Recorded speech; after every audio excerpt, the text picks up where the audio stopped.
Welcome back to Imperfect, the Heart Centered Leadership Podcast. And I'd like to welcome Eric Kaufmann to the show today. Eric, thank you for spending a little bit of time with me this afternoon.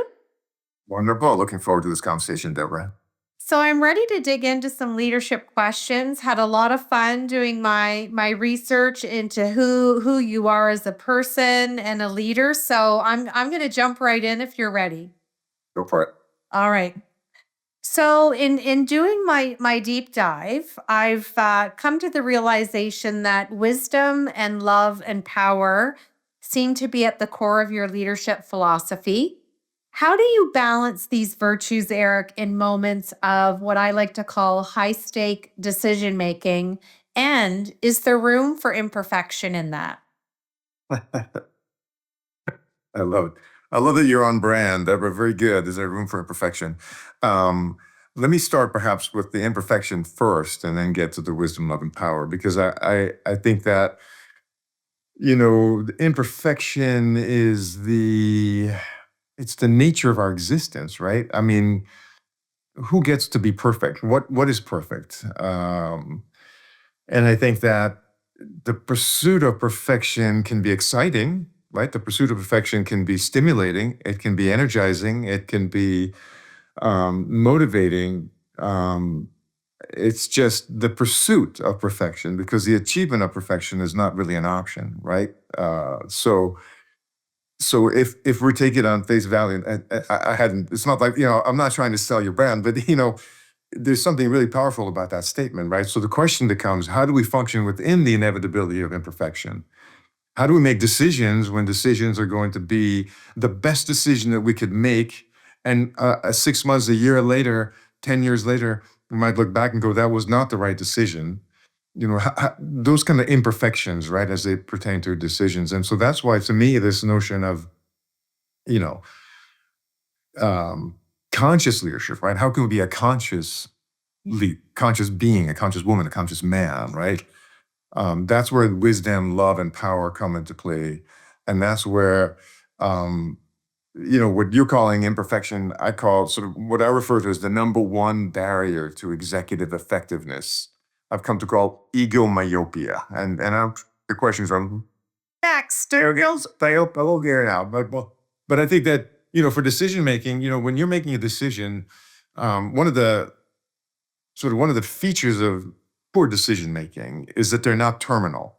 And what I mean by that, we're revisiting the decision, or the decision is still going on. Decision literally means, the word decision, to decide. Okay, look, to decide, what other words sound like decide? Homicide, suicide, infanticide, herbicide, pesticide. Yeah. What all those things have in common? They're killing something. To decide means to kill the process, right? To end the process.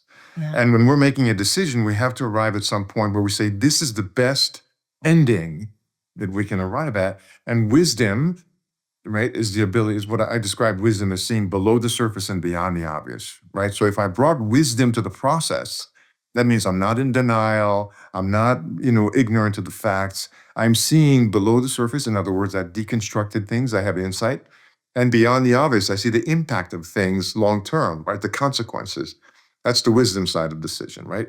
Yeah. The love part is really about this collective, right? How can we help others step into the space with us so that we can share the wisdom, right? Because if everybody brings their wisdom, and love is this unifying force where we can have a sense of safety, inclusion, being heard, being listened, being received, being seen, being known, being respected. Oh my God, think about all those features if you're trying to make a decision together as a group, or even just two people, or even just by myself, right? Can I be in a space of nurturing to my own challenge that I'm having to make the decision? Mm. And then power is the ability to really, live our purpose with relaxed presence, right? Power isn't about the sort of the force to move something, but the authenticity and the presence to really be our full, creative, authentic, beautiful, unique self. So I bring wisdom, for the detail, for the consequence. I bring love to be able to have this collective experience where none of us is as smart as all of us. How do we create this unified force? And I bring power to really bring forth my ideas, my suggestions, my best self, and come to some action and closure. I love that. It's a powerful trifecta, isn't it? Could you imagine if the world ran like that? I'm praying for it. I'm working on it. This is Me, why. me too. I became a yoga teacher at 50. I'm a Reiki practitioner, and that stemmed as a hobby, but I see so much alignment in my leadership as, what I bring to my business, to my life, to my family, to my friends. It's so powerful. And it's the nice segue because we're going into the next topic. You talked about egomyopia, which I love, as as a major barrier to leadership effectiveness. So my question is, could you share a time when you personally had to overcome egomyopia, and what did that experience teach you, Eric? That's a great question. Actually, I should see if my wife is home because Sydney. I can tell you whatever the hell I want to tell you, but you're like, what's going on? you know, a recent one. Let me say, yeah, okay.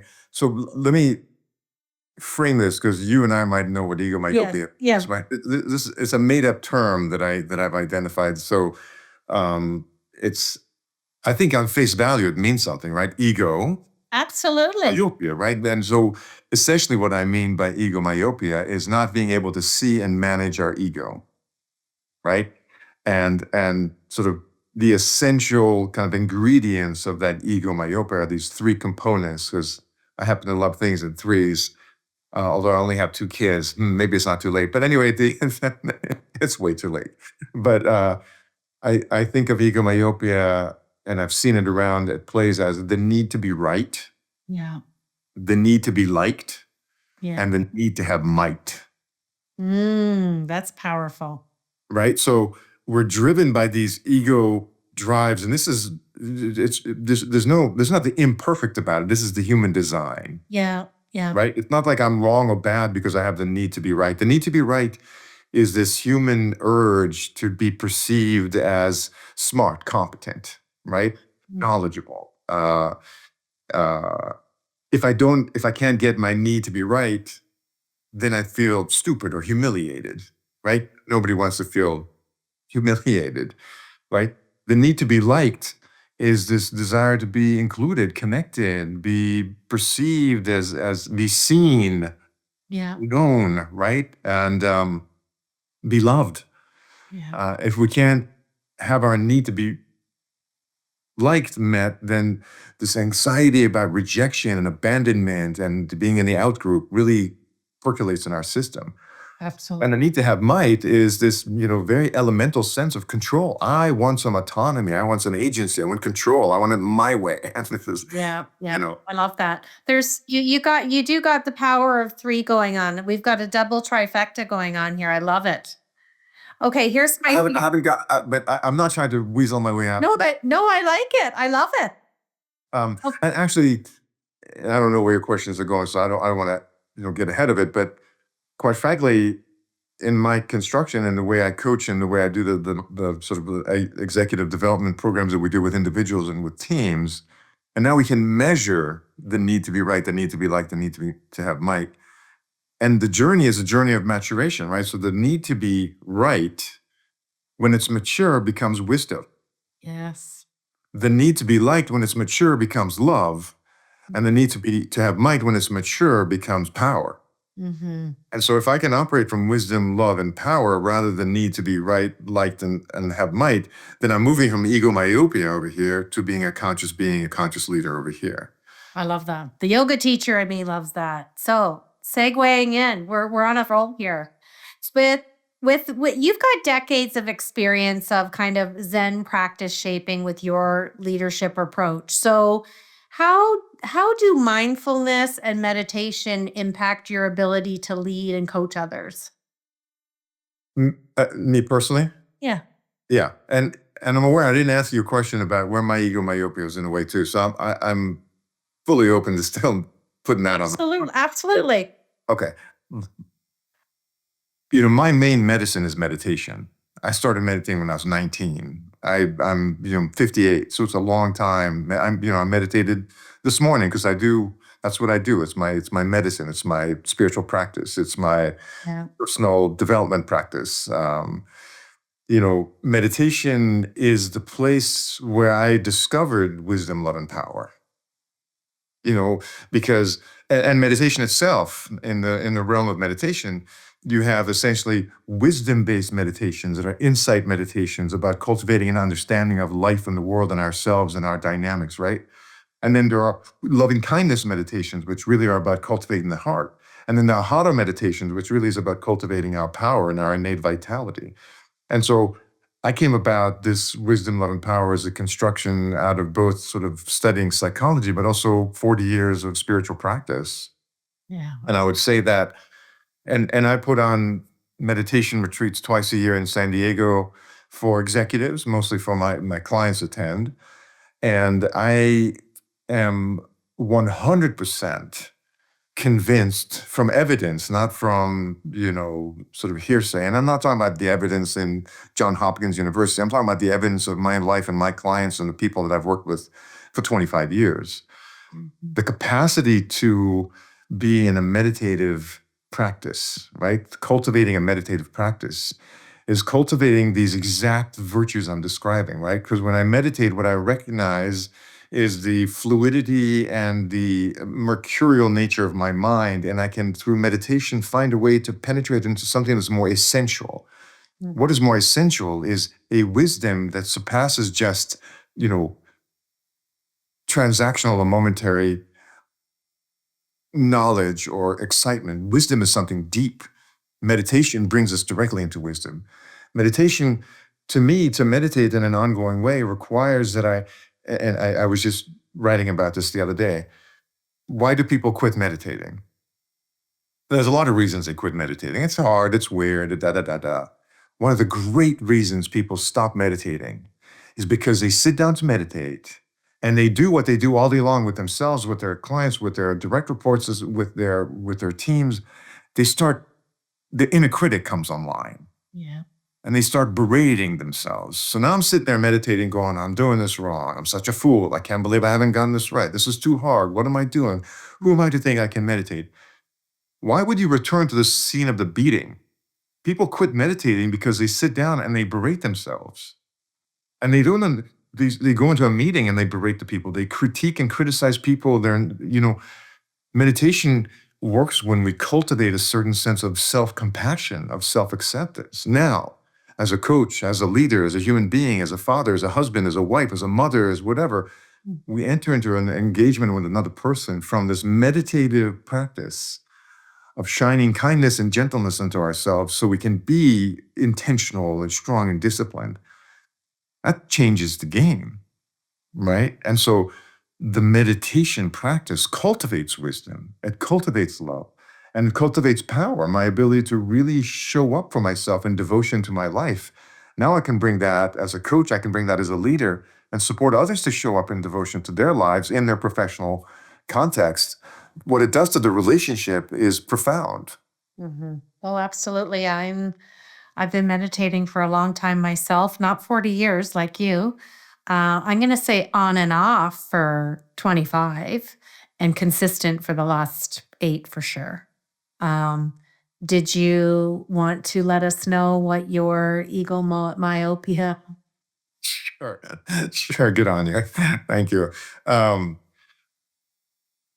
I think the most recent one was my own sort of need to have might, right? I had made some changes in the way we're going to market, and I've been doing this for 25 years. Everything's established, but I had this new idea, a new program, a couple of years, 2.5 years ago, and I just the uncertainty of it, right, and sort of going from, I don't know, 12, 14 years of being really stable and going, okay, let's change things up.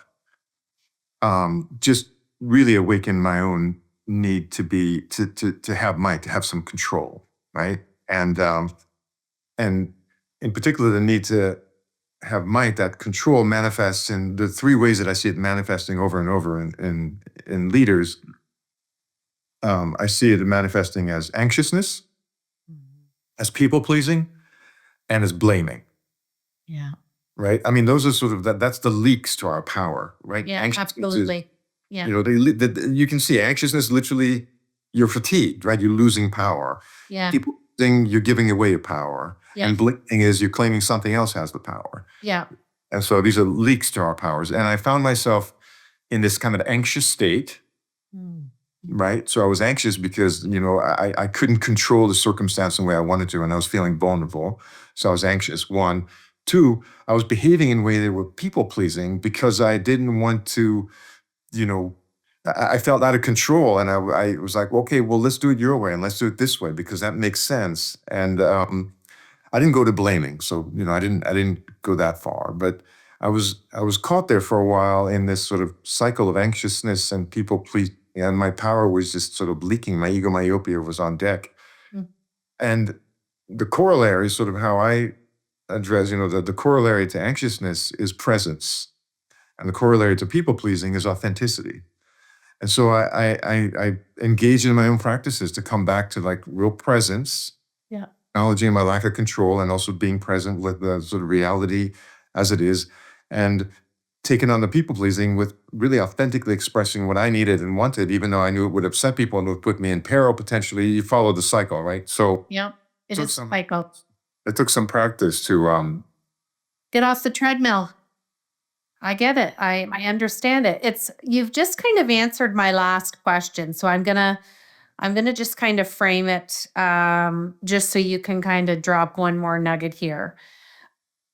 If you could give me the most common blind spot that you've observed in leadership, and you can do it from your own self perspective and audit or something you see as a trend, what is it? And give our listeners one strategy to navigate it.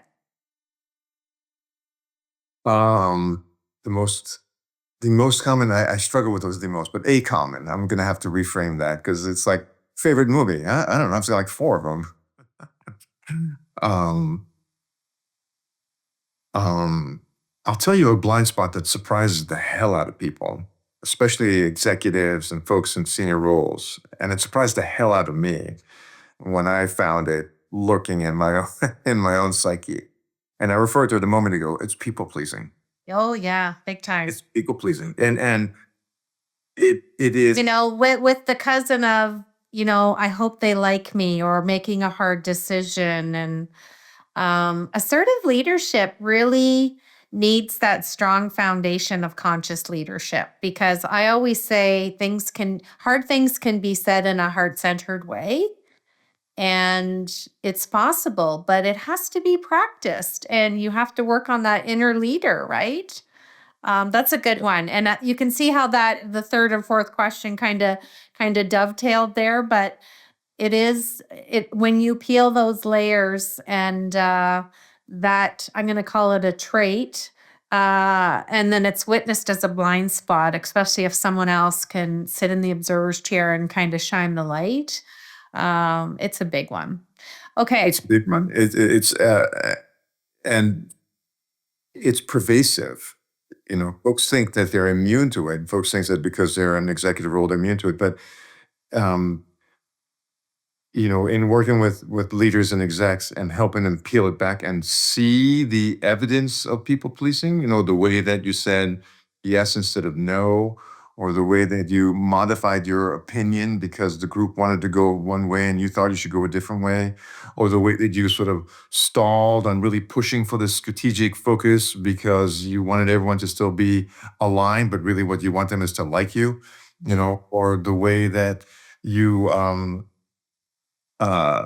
backed away from insisting on a certain practice in your team because it would be unwelcome and you'd be unliked. And so people pleasing is pervasive, right? And the corollary to people pleasing isn't being a jerk, Yeah. but it's to your point, the corollary is to sort of find that inner leader. And what I describe is to cultivate the capacity to be authentic, right? And authentic isn't like, oh, this is just me, take it or leave it, I'm a jerk. Authentic means that I can actually speak what's arising for me in real time Yes. and not pretend that that's the ultimate truth, but put it forth, even when it's going to be perceived as unwanted or unwelcome. Yeah, absolutely. It's those hard conversations. Okay, I'm going to switch to my fun questions, my Fab Four. These are just four questions so our listener can get to know you as a person outside of what you do professionally. And we just want to know the answers that are sitting on the top of your mind. So here we go. You shared with me that your leadership journey began as a scuba diving instructor. So, if leadership was an underwater adventure, what kind of dive would it be and why? Leadership or an underwater adventure. I think it would be a cave dive. I don't know how much you know about scuba diving, but cave. I am not a scuba diver, so feel free to educate and visually give me a picture. So cave diving is its own sort of discipline, as it were, its own sort of subset of scuba diving. And so you're going underwater, and then underwater you're going into a cave, Oh, right, or a series of caves. And okay. so there's like a dual layer of risk, as it were, right? Yes. Yes. One risk is just to immerse yourself underwater with gear on, which is already, dangerous. It's risky at the very least. And the other is to go into a cave. And so you have to have a rope, right? Because you're not going to go into a cave without an exit, right? And you have to time it much more carefully. You have to plan it. And so Yeah. I think that there's an element, there's sort of the dual element, as it were, of the leadership journey in this regard, of the leadership analogy is one, you're immersing yourself in the unknown, right? Yeah. Because by definition, leadership is entering into the unknown, and the unknown bears with it risk and uncertainty. If it was known, it wouldn't require leadership. It would require really good bureaucracy or really good, process management. Yeah. But leading, by definition, is a journey away from the known. So just immersing yourself. And then there's this other domain that you're going to go not only into the unknown, but you're going to explore, Mhm. a limited and potentially threatening environment Yeah. in the unknown. You'll never catch me cave diving, Eric. It's not going to happen. Yeah. I used to teach it. It's very, Oh, I couldn't do it. The uh, fear, big fear. yeah. Okay. You also shared, next question is that you once meditated in an isolated cabin in New Mexico. If you were allowed to bring only one leadership book with you for that retreat today, what leadership book would it be? Oh, wow. These are really provocative questions. One book I would, this is the book I would bring. It's related to leadership. It is not about leadership overtly. It's a book by a gentleman called Anthony DeMello, who was a Jesuit priest. And the name of the book is Awareness. Okay. And the subtitle is the, the something like The Gifts and Perils of Awakening. Mm.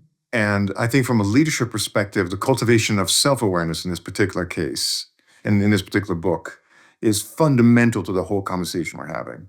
Yes. And to me, one of the most exciting parts about doing the work that I do, doing the work that you do, I think the work that we do, yes, it's heart-centered and it's imperfect, and it's predicated on cultivating self-awareness. And if I was to invite anyone to take one most critical, fundamental move, is to seriously turn up the volume on their self-awareness, because what comes of that is practically everything that you want to bring to yourself. Yeah, absolutely. Love that.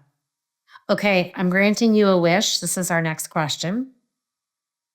You get to have dinner with any leader of your choice. This leader could be living. This leader could have already passed away. Who are you having dinner with, and what is the one question you want to ask them? Hmm. I think I want to have dinner with Jesus. And I want to, That has been on the show before. What would you ask him? Yeah. I would ask him how how he came by the ability to say, "Thy will, not mine, be done." Mm. You know, yeah, "Thy will, not mine, be done." Right? Because we talk about awareness and wisdom and love and power. Perhaps the most profound accomplishment that a human being can pull off is to align ourselves with the greater will, right? Is to transcend this sort of the egomyopic sense of my separate self and to become the vessel for that sort of infinite universe flowing through us. I would love to understand how he came to it. If I add anything to that, it would be such a world if everyone learned how to regulate their emotions, but then we wouldn't be working. Something else to do. A to B. I just want to say thank you for sharing your time and your expertise, and I love everything that you bring through your kind of trifecta of leadership philosophy and that conscious leadership space. I don't think there's enough of us, and I'm going to ask you to finish the show by finishing this sentence for me. Heart-centered leadership is. Heart centered leadership is an act of profound courage and service and grace and a fodder for cultivating the kind of depth of connection and engagement that we want from the people around us and that they deserve from us.